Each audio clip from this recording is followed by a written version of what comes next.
नमस्कार विद्यार्थियों, एक बार पुनः स्वागत है आपका गायत्री कॉलेज सांचौर द्वारा संचालित ऑनलाइन क्लास में। आज हम पढ़ने जा रहे हैं मिनरल न्यूट्रिशन का सेकेंड पार्ट, खनिज पोषण का द्वितीय भाग। ये topic class BSc third year के सब्जेक्ट बॉटनी से रिलेटेड है। आज हम पढ़ेंगे मिनरल न्यूट्रिशन के अध्ययन करने की विभिन्न विधियाँ या स्टडी मेथड।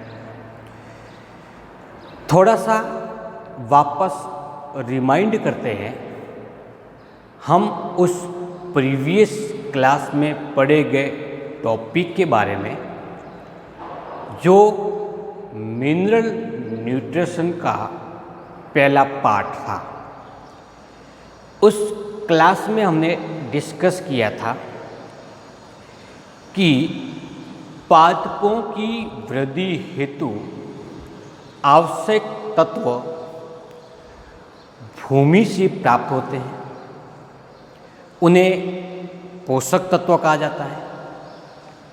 वैज्ञानिकों के मत के अनुसार पोषक तत्वों को आवश्यक और अनावश्यक तत्वों में विभक्त किया गया था। आवश्यक तत्वों को पुनः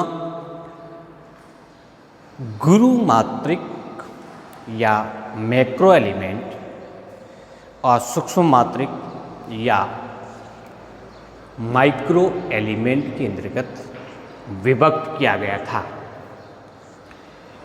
मैक्रो एलिमेंट को भी पुनः दो भागों में आवश्यकता के अनुसार डिवाइड किया गया था, प्राइमरी और सेकेंडरी। इसके अतिरिक्त हमने डिस्कस किया था कि कौन से तत्व संरचनात्मक होते हैं, स्ट्रक्चरल होते हैं, ऐसे कौन से तत्व होते हैं जो इलेक्ट्रॉन परिवहन में प्रयुक्त होते हैं या एंजाइम कैटालिटिक के रूप में यूज होते हैं। इतनी सामान्य जानकारी के बाद हमें ये पता लगा, ये जानकारी हुई कि कुल 16 प्रकार के तत्व पादप की वृद्धि के लिए अति आवश्यक होते हैं। जो 16 तत्व पादप में पाए जाते हैं उनका आइडेंटिफिकेशन कैसे हुआ, किसी एक पर्टिकुलर एलिमेंट की कितनी मात्रा किसी पादप भाग में पाई जाती है और उस तत्व की कमी या अधिकता के फलस्वरूप पादप में कौन से प्रकार के लक्षण उत्पन्न होते हैं इत्यादि को हम आज अपने इस टॉपिक में पढ़ेंगे। स्टडी मेथड प्लांट के संदर्भ में बात की जाती है तो वो कुल 2 प्रकार की हैं। एक मेथड जिसे एनालिसिस ऑफ प्लांट एस या पादप भस्म विधि के नाम से जानते हैं, और दूसरा होता है कल्चर एक्सपेरिमेंट या संवर्धन प्रयोग के द्वारा।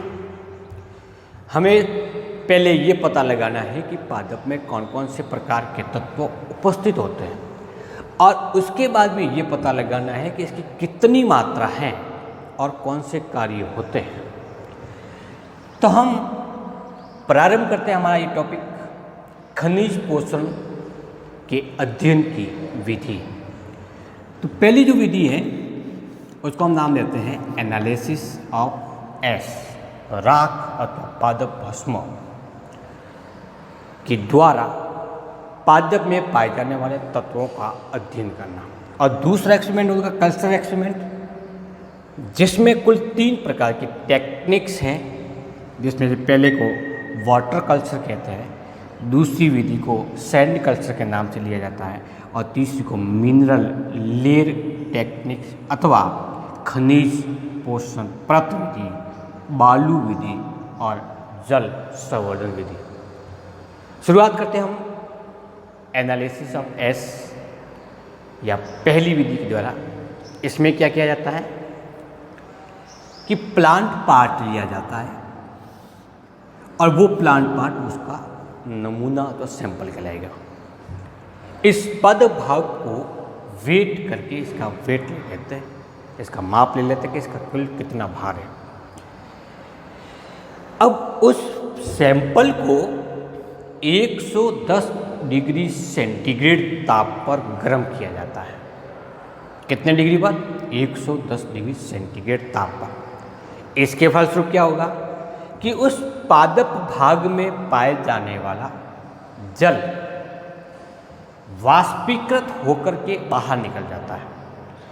जैसा कि हम जानते हैं कि पादप भाग में लगभग 95% 95% जल प्रेजेंट होता है, तो उतना जितना जल है वो पूरा वाष्पीकृत होकर बाहर निकल जाएगा। इसके फलस्वरूप जो प्लांट पार्ट प्राप्त होगा वो ड्राई वेट कहलाएगा या शुष्क भार कहलाएगा। क्या निकाला है हमने इसमें से? जल को बाहर निकाला है। अब इस जल की मात्रा पादप जाति विशेष के अनुसार, पादप भाग के अनुसार, पादप भाग की कितनी आयु है, उसकी कितनी वृद्धि हुई थी और पादप का कौन सा भाग था, उसके आधार पर उस जल की मात्रा लगभग 40 से लगा करके 95% होती है। तो इतना जल वाष्पीकृत होने के बाद में ड्राई वेट जो प्राप्त होता है वो लगभग 5% से लगा करके 60% तक होता है। यदि उसमें जल की मात्रा 40% है तब उस ड्राई वेट कितना होगा? 60% होगा। और यदि वो 95% जल युक्त है तब उसका ड्राई वेट कितना होगा? केवल और केवल 5%। तो पहले स्टेज में क्या हुआ? उसको गर्म करने से जल बाहर निकल गया, शुष्क भार प्राप्त हुआ। उस शुष्क भार को विशेष प्रकार की भट्टियाँ, जिसको मफल फुर्नेस कहते हैं, इन भट्टियों की विशेषता ये होती है कि इनका तापमान लगभग 600 से लेकर के 700 डिग्री सेंटीग्रेड तक होता है। कितना? 600 से लगा करके 700 डिग्री सेंटीग्रेड ताप होता है। इन विशेष भट्टियों में जब इसको गर्म किया जाता है, इसके ऊपर हीट दी जाती है, तो उस शुष्क भार में पाए जाने वाले विभिन्न प्रकार के वाष्पशील वोलेटाइल कार्बनिक पदार्थ वाष्पीकृत होते हैं। कार्बनिक पदार्थ हैं तो वो बने हुए होंगे कार्बन, हाइड्रोजन, ऑक्सीजन, नाइट्रोजन इत्यादि से। तो उसमें पाए जाने वाले कार्बन कार्बन डाइऑक्साइड के रूप में बाहर निकलता है, वाष्पीकृत होगा। नाइट्रोजन अमोनिया के रूप में बाहर निकलेगी। ऑक्सीजन किसी यौगिक के साथ में जुड़कर वाष्पशील यौगिक, सल्फर होगी वो सल्फर डाइऑक्साइड के साथ में। तो जितना भी कार्बनिक पदार्थ होगा वो इस ताप पर अपघटित होकर के सरल यौगिकों में बदल जाता है। ये सरल यौगिक वाष्पशील होने के कारण उस नमूने से या शुष्क भार से बाहर निकल जाते हैं। तो पहली स्टेज के अंतर्गत जल बाहर निकल चुका है, दूसरी स्टेज में कार्बनिक पदार्थ बाहर निकल चुका है। इस ड्राई वेट में कुल कितनी % मात्रा में कार्बनिक पदार्थ है? तो वो थे 90%। और केवल 10% है वो क्या है? इनऑर्गेनिक एलिमेंट्स हैं। तो 90% कार्बनिक पदार्थ वाष्पशील होकर बाहर निकल गए। अब उस शुष्क भार का, जैसे मान लेते हैं कि 60% शुष्क भार था तो 90% बाहर निकल गया, मतलब 54% पार्ट था वो बाहर निकल चुका है। अब उस ड्राई वेट का 6% भाग, जो जिसमें क्या है 10% इनऑर्गेनिक पार्ट हैं, तो वो इनऑर्गेनिक पार्ट के रूप में हमें जो पदार्थ प्राप्त होता है उसको हम प्लांट एश कहते हैं। इस पादप भस्म में 10% इनऑर्गेनिक एलिमेंट पाए जाते हैं।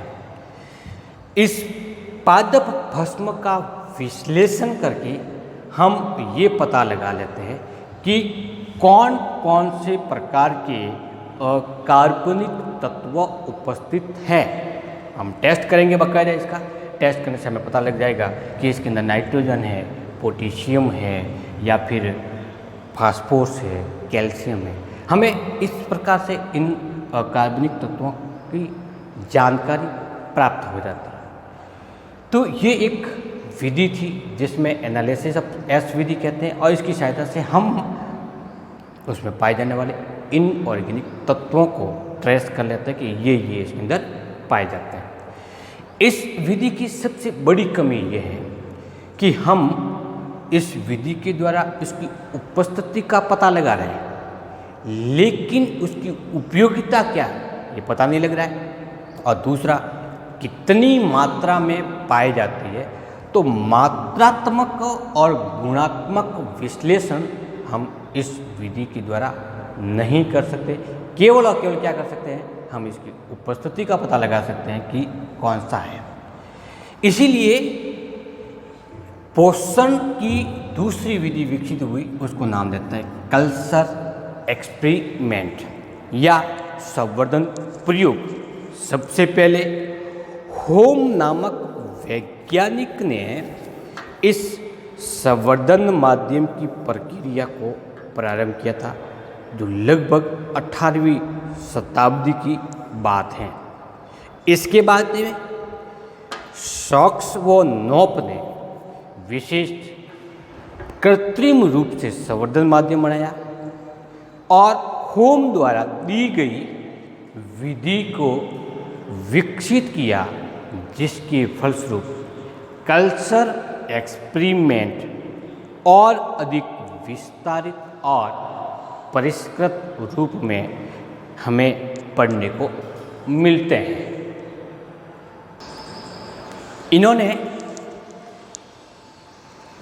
कल्चर मीडियम एक्सपेरिमेंट के लिए आर्टिफिशियल मीडिया या कृत्रिम संवर्धन माध्यम तैयार किया। उन संवर्धन माध्यम को 2 नाम दिए। एक था न्यूनीकृत पोषक विलयन और दूसरा विलयन सामान्य पोषक विलयन बनाया। इन दोनों विलयन से तात्पर्य क्या हुआ? पोषक विलयन या संपूर्ण अथवा पूर्ण पोषक विलयन उसको कहा गया जिसमें पादप के लिए आवश्यक सभी पोषक तत्व उपस्थित हो। न्यूनीकृत पोषक विलयन उसको कहा गया जिसमें किसी एक विशेष तत्व की कमी हो। जैसे नाइट्रोजन की कमी है तो नाइट्रोजन न्यूनीकृत पोषक विलयन उसको नाम दिया गया। न्यूनीकृत पोषक विलयन में चूंकि एक पोषक तत्व की कमी थी, इसीलिए उसमें उस तत्व के कारण या उस पादप में उत्पन्न होने वाले लक्षण वो उस तत्व की कमी के कारण थे। जबकि इसके साथ में संपूर्ण या पूर्ण पोषक विलयन के अंदर उत्पन्न होने वाले पादप में वो लक्षण उत्पन्न नहीं होते हैं। इसके आधार पर हम इसको अपूर्ण पोषक विलयन और इसको पूर्ण पोषक विलयन भी कह सकते हैं। पूर्ण पोषक विलयन में विकसित होने वाले पादप को कंट्रोल प्लांट के नाम से जाना गया, जबकि न्यूनीकृत पोषक विलयन में विकसित होने वाले पादप को एक्सपेरिमेंट प्लांट के नाम से जाना गया। तो एक कंट्रोल पादप और बहुत सारे एक्सपेरिमेंट पादप जिसमें प्रत्येक में एक एक विशेष तत्वों की कमी थी, उसका कंपैरिजन हम कंट्रोल प्लांट से करके उस तत्वों की कमी के कारण उत्पन्न होने वाले लक्षणों को हम ज्ञात कर सकते हैं। अब बात ये आती है कि जब एनालिसिस कर चुके हैं तो इस कल्चर एक्सपेरिमेंट की उपयोगिता क्या हुई, इसकी आवश्यकता क्यों हुई। तो हम इस विधि के द्वारा क्या कर सकते हैं कि इस प्रकृति में कई प्रकार के तत्व उपस्थित होते हैं जो आवश्यक भी होते हैं और अनावश्यक भी होते हैं। तो आवश्यक तत्वों को हम ज्ञात कर लेते हैं, लेकिन अनावश्यक तत्व भी ऐसे होते हैं जो कि पौधों के लिए सक्रिय तत्वों के रूप में माने जाते हैं। तो इसमें पहली उपयुक्तता इसकी क्या है कि अनावश्यक लेकिन वो सक्रिय तत्व जैसे एल्यूमिनियम है, सिलिकॉन है इत्यादियों का पता हम आसानी से इस संवर्धन माध्यम के प्रयोग के द्वारा पता लगा सकते हैं। विभिन्न प्रकार के तत्वों के मध्य पाई जाने वाली प्रतिद्वंद्विता या एंटेगोनिज्म और सहचार्य या सिनर्जी आपस में एक दूसरे को किस प्रकार से प्रभावित करता है। एक तत्व की उपस्थिति के कारण दूसरे तत्व की अवशोषण, उसकी उपयोगिता और उसकी उपापचय पर क्या प्रभाव पड़ता है का अध्ययन हम इस संवर्धन माध्यम विधि के द्वारा आसानी से कर सकते हैं। कई तत्व ऐसे होते हैं जो पादपों में विषाक्त पदार्थ या विषाक्त क्रिया अथवा विषाक्त लक्षण उत्पन्न होते हैं। उसकी पॉइजनस अथवा विषाक्तता का पता लगाने के लिए इस विधि को हम लेते हैं।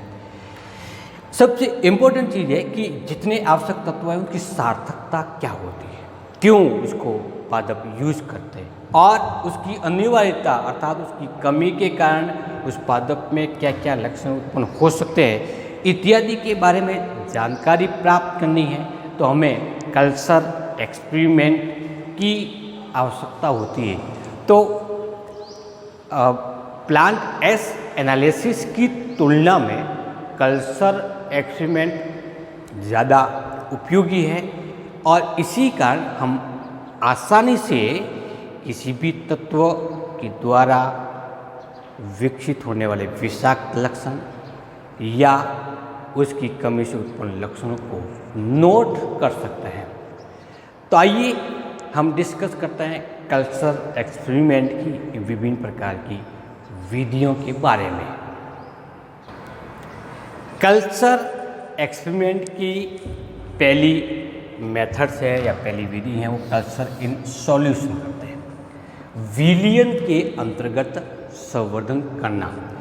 इस विधि में हम मृदा के स्थान पर पोषक विलयन लेते हैं।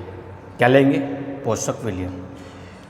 क्या प्रक्रिया होती है कि इसमें पोषक विलयन को विशेष पायरेक्स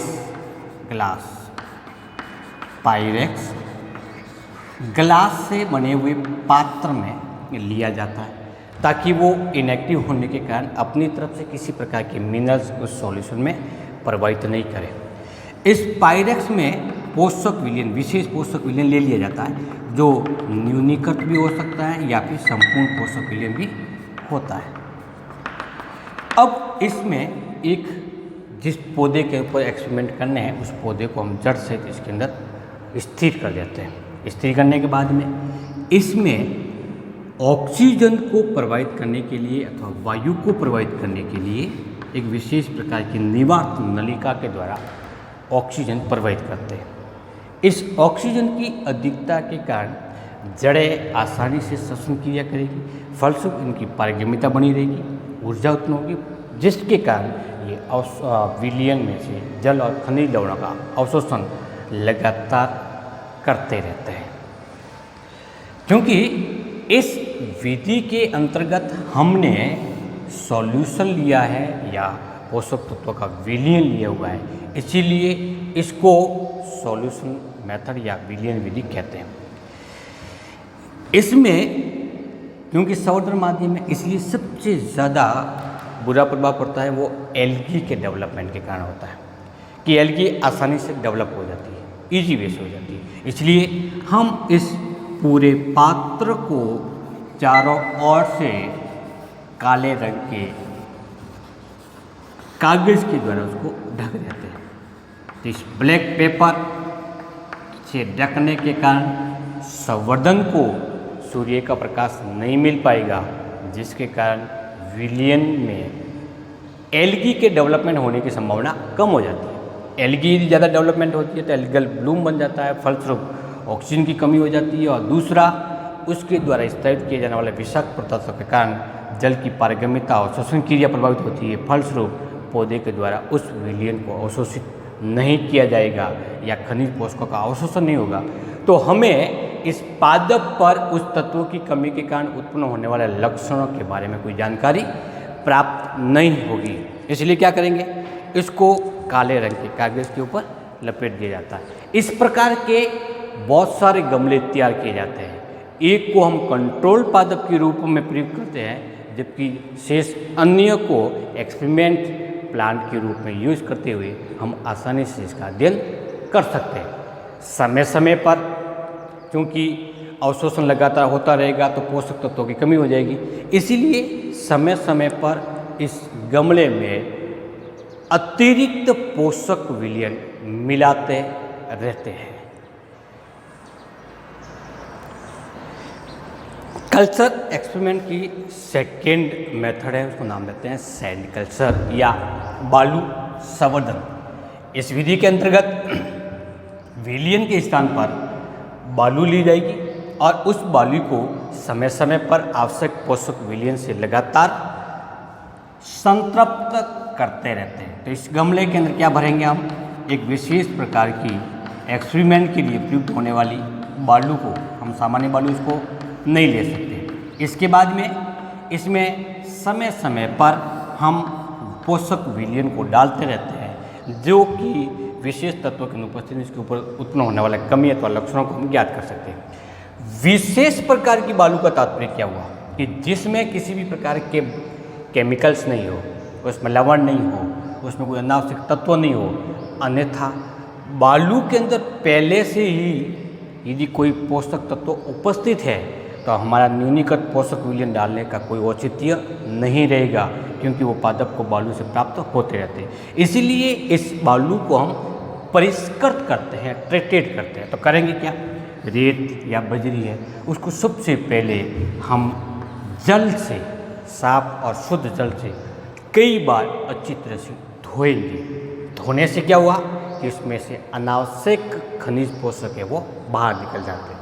उस रेत की या सैंड की अथवा बालू की क्षारीयता अथवा एल्केनिटी को कम करने के लिए उसको HCl से उपचारित किया जाता है, और HCl से उपचारित करने के कारण जल में बालू में उपस्थित क्षारीय पदार्थ लवण बन करके बाहर निकल जाता है। इसके बाद में उसको जल से कई बार धोया जाता है। अम्लोपचार के लिए कई बार इस HCl के साथ साथ में ऑक्जेलिक अम्ल और HCl की विलयन की भाप को लगभग 2 घंटे तक रेत पर डाली जाती है। क्या करेंगे हम, इस अम्लोपचार में HCl और ऑक्जेलिक अम्ल की भाप से मिट्टी को या रेत को 2 घंटे तक के लिए उपचारित किया जाता है। इस दौरान उस क्षेत्र का तापमान लगभग 15 Lb/cm² होता है। तो इस विधि इस प्रकार से उपचारित करने के कारण उसमें पाए जाने वाले कम मात्रा में क्षारीय पदार्थ भी आसानी से लवण बना करके बाहर निकल जाते हैं। इस प्रकार से प्राप्त होने वाली रेत या बालू पूर्ण रूप से लवण रहित और खनिज लवण रहित होती है। अब हम इस रेत को गमले में भर करके एक्सपेरिमेंट के रूप में काम ले सकते हैं। इस प्रकार की परिष्कृत मिट्टी को बूटामिन से लेपित, बूटामिन की इस गमले के आंतरिक भाग में बूटामिन की लेयर हो, बूटामिन से लेपित चीनी मिट्टी के पात्र में भर दिया जाता है, जिसके फलस्वरूप चीनी मिट्टी से अनावश्यक तत्व इस रेत के अंदर ट्रांसफर नहीं हो। इस प्रकार से सैंड कल्चर में रेत को पोषक तत्वों से संतृप्त कर दिया जाता है। लेकिन ये विधि थोड़ी सी कठिन है। कठिन इसीलिए होती है कि रेत की एक प्रकृति होती है जिसके अंतर्गत वो तीव्र गति से गर्म हो जाती है और तीव्र गति से ठंडी हो जाती है, अर्थात तापांतरण बहुत अधिक होता है। तापांतरण अधिक होने के कारण इस रेत में उपस्थित पादप की जड़ें सीधे से प्रभावित होती है, फलस्वरूप इसकी अवशोषण की दर कम हो सकती है। तो एक तो हमारे पास में कठिनाई ये है, और दूसरी इसकी जल धारण क्षमता बहुत ही कम है। इसीलिए जैसे ही हम विलयन डालेंगे तो जल तो अधिकांश होगा नीचे जम जाएगा, तो नीचे हम पात्रों को छिद्र युक्त रखना पड़ेगा ताकि अतिरिक्त जल बाहर निकलता रहे। जब अतिरिक्त जल बाहर निकलेगा तो विलयन पूरा निकलेगा, अर्थात अधिकांश भाग पोषक विलयन का बह जाता है वो नष्ट हो जाता है। तो हमें बहुत अधिक मात्रा में पोषक तत्वों की आवश्यकता पड़ती है। इस मिट्टी की जल धारण क्षमता कम होने के कारण और तापांतर अधिक होने के कारण सैंड कल्चर एक्सपेरिमेंट के तौर पर बहुत अधिक खर्चीले प्रवृत्ति का होता है। फलस्वरूप हमें इसके स्थान पर दूसरी मेथड्स यूज करनी पड़ती है। इसलिए इस सैंड के स्थान पर वर्तमान में सिलिका ले सकते हैं, क्वार्ट्स ले सकते हैं अथवा वर्मीकुलाइट ले सकते हैं। किसके स्थान पर ये सब्स्टिट्यूट है सैंड का। इसमें से वर्मीकुलाइट सबसे अधिक उपयोगी कल्चर माध्यम के रूप में प्रयुक्त होता है। जब हम वर्मीकुलाइट के अंदर अगर संवर्धन करेंगे तो उस विधि को नाम देते हैं वर्मीकुलाइट पॉनिक्स या वर्मीपॉनिक्स विधि। वर्मीकुलाइट क्या है? ये एक प्रकार का अयस्क है जिसको लगभग 2000 डिग्री सेंटीग्रेड ताप पर गर्म करने के बाद में ये पूर्ण रूप से निष्क्रिय हो जाता है। और निष्क्रिय या अक्रिय होने के कारण ये अपनी तरफ से किसी भी प्रकार के लवणों को प्लांट को उपलब्ध करवाने का कार्य नहीं करता है। इसके अतिरिक्त इसमें कौन से गुण होते हैं जिसके कारण वर्मीकुलाइट को संवर्धन में सबसे ज़्यादा प्रयुक्त करते हैं? तो पहला है कि ये रासायनिक रूप से पूर्ण रूप से अक्रिय होते हैं। अक्रिय होने का इसके तत्व विलीन में नहीं मिलेंगे, तो हम केवल वही तत्व पादप को उपलब्ध करवा सकते हैं जो हम पोषक विलय में डाले हुए हैं। दूसरा, रेत का भार अधिक होने के कारण जब हम इस गमलों को तैयार करेंगे तो एक स्थान से दूसरे स्थान तक उठाने में, ट्रांसफ़र करने में हमें अधिक लेबर की आवश्यकता होगी, जबकि वर्मीकुलाइट लाइट वेट का होने के कारण गमलों को स्थानांतरित करने में आसानी होती है। रेत की अपेक्षा वर्मीकुलाइट की वाटर होल्डिंग कैपेसिटी अधिक होने के कारण कम मात्रा में पोषक विलयन की आवश्यकता होती है, जबकि रेत की वाटर होल्डिंग कैपेसिटी कम होने के कारण अधिकांश विलयन बह जाता है, जिसके कारण अधिक मात्रा में पोषक विलयन की आवश्यकता होती है। अगला जो पॉइंट है वो है कि ये पूर्ण रूप से बंधीय प्रवृत्ति की होती है, अर्थात जो विलयन पोषक विलयन डाल रहे हैं उसके जो खनिज लवण है उसके साथ में कोई किसी प्रकार की क्रिया नहीं होती। वर्मीकुलाइट एक अच्छा ऊष्मारोधी होता है, इसीलिए ये जड़ों को ठंड के मौसम में या तापमान कम होता है तब ऊष्मा देता है, और जब गर्मी अधिक होती है तब उसके लिए जड़ों के तरफ ठंडा वातावरण प्रदान करता है। ऊष्मारोधी होने के कारण इसका तापमान अधिक परिवर्तित नहीं होता। और सबसे इम्पोर्टेंट चीज़ क्या है कि इसका लूज टेक्सचर होने के कारण, अर्थात उसका संगठन ढीला होने के कारण जड़ों को विस्तार करने के लिए या जड़ों को फैलने के लिए आसानी से और अधिक मात्रा में स्पेस अवेलेबल होता है। फलस्वरूप जड़ें तीव्र गति से ग्रोथ करते हुए जल अवशोषण करने का कार्य करता है। तो ये था हमारा दूसरी विधि सैंड कल्चर और सैंड कल्चर के सब्स्टिट्यूट के रूप में प्रयुक्त होने वाले वर्मीकुलाइट का महत्व। स्टडी मेथड का तीसरा टाइप है, इसको नाम देते हैं न्यूट्रिएंट फिल्म टेक्निक या पोषण परत विधि अथवा मिनरल लेयर टेक्निक। इस विधि के द्वारा मुख्य रूप से टमाटर जैसे पादपों में खनिज पोषक तत्वों की आवश्यकता को ज्ञात किया जाता है। इसमें करेंगे क्या, एक बड़ी सी ट्रे के अंतर्गत अलग अलग पादपों को लगा देते हैं। इसकी जड़ें इस ट्रे की आधारी सतह से पाई जाने वाली विलियन की एक पतली सी परत के संपर्क में रहती है। करेंगे क्या, इसको एक विशेष प्रकार के ढाल के द्वारा इस पात्र को व्यवस्थित कर देते हैं ताकि एक तरफ से आने वाला विलियन दूसरी तरफ से बहता हुआ बाहर निकल जाए। एक सिरे पर विलियन से भरे हुए पात्र को रखते हैं और इस पात्र पर लगी हुई वाटर नॉब के द्वारा इसमें से निश्चित मात्रा में विलियन को पात्र में लगातार डालते रहते हैं। इससे क्या होगा कि विलियन जो पोषक विलियन है वो एक पतली परत के रूप में धीरे धीरे बहता हुआ स्लोप के अनुसार इस पात्र से बाहर निकल जाता है। यहाँ पे जितने भी पादप है उसकी जड़ें उस पतली परत युक्त विलियन के संपर्क में रहती है और अवशोषण करती है। यहाँ से निकलने वाले विलियन में चूँकि अधिकांश पोषक तत्व पाए जाते हैं, इसीलिए इसको दूसरे पात्र में इकट्ठा करके पंप की सहायता से उसको वापस इसके मूल विलयन की पात्र ए में डाला जाता है, जिससे इस विलयन का रिसाइकलिंग होता रहता है।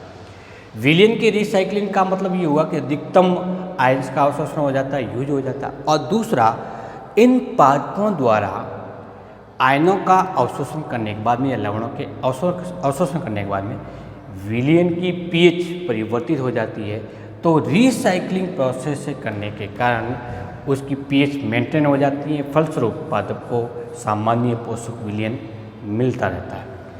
इस विधि में पोषक विलयन पतली परत के रूप में जड़ के संपर्कित होते हैं, इसलिए इसको न्यूट्रिएंट फिल्म टेक्निक्स के नाम से जाना जाता है।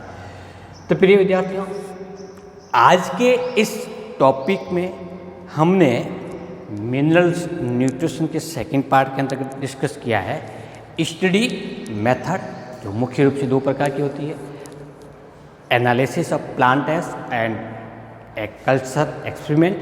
कल्चर एक्सपेरिमेंट में हमने कुल 3 विधियाँ पढ़ी है। पहला है कल्चर इन सॉल्यूशन या water solution, second sand culture, और थर्ड न्यूट्रिएंट फिल्म टेक्निक अथवा पोषण परत विधि। इसमें से सबसे ज़्यादा अधिक उपयोगी है तो वो सैंड कल्चर है, जिसके अंतर्गत सैंड के स्थान पर हम वर्मीकुलेट यूज करते हैं। हम मिनरल न्यूट्रिशन के तीसरे पार्ट के साथ में हम अगले वीडियो में फिर उपस्थित होंगे और डिस्कस करेंगे इसके अगले भाग का। नमस्कार।